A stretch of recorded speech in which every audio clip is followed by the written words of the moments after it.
Dan ketiga, yang terakhir, penguatan kapasitas Sobat Desa. Saya merasa penting menyampaikan rekomendasi ini selain karena passion saya di bidang pelatihan pemerintahan, pembangunan, dan pemberdayaan desa, tapi juga karena saya menganggap penguatan kapasitas ini sebagai sebuah modal begitu ya, baik bagi Aceh maupun bagi Indonesia secara umum.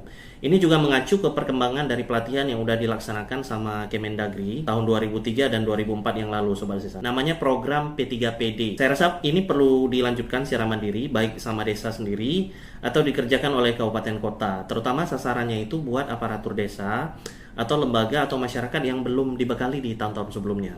Ya harapannya dalam beberapa tahun akan datang kita bisa nih menyiapkan generasi-generasi penerus, calon-calon pemimpin desa yang meneruskan tongkat estafet pembangunan dan pemberdayaan masyarakat yang lebih visioner, yang lebih inovatif dan lebih kreatif. Jadi gitu kira-kira Sobat Desa opini saya, gimana opini kalian?